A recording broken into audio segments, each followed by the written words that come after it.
La fragile économie du Zimbabwe fait encore face à un manque de liquidités. Le mois prochain, la Banque centrale va mettre en circulation des obligations pour permettre de renverser la situation. Plusieurs Zimbabwéens tentent toujours de se remettre du taux d'inflation de 500% qui avait touché le pays il y a 7 ans. Reportage. Le Zimbabwe manque d'argent comptant. Le pays doit en imprimer davantage. Cependant, la Banque centrale espère régler le problème en mettant en circulation des obligations. Je pense que c'est une bonne idée pour stimuler la productivité en visant les faibles niveaux de production.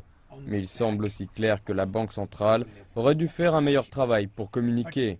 Nous avons créé un contexte où la spéculation est tellement forte et maintenant nous payons pour cela. Les côtés positifs ne dépassent pas les côtés négatifs. Depuis quelques semaines, les Zimbabwéens ne sont plus capables de retirer de l'argent parce qu'il n'y en a tout simplement pas. Les banques limitent les montants mis en disponibilité dans les distributeurs de billets. En ajoutant une nouvelle devise, la Banque centrale va stimuler la croissance économique.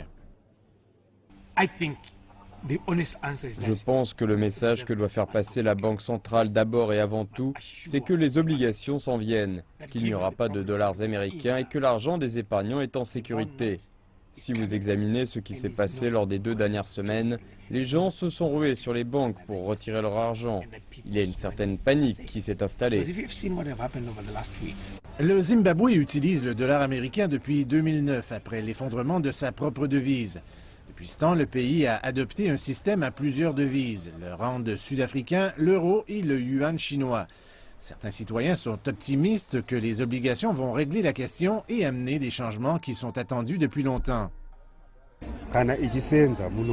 C'est certain que cela va changer la situation parce que les obligations seront en vigueur seulement ici et que personne de l'extérieur ne pourra l'utiliser pour la spéculation. Je pense que cela va changer ma situation parce qu'à l'heure actuelle, je ne peux pas me procurer de dollars américains. Donc au moins, j'aurai de l'argent dans mes poches. Des obligations d'une valeur de 75 millions de dollars seront mises en circulation en décembre prochain. Elles auront la même valeur que le dollar américain.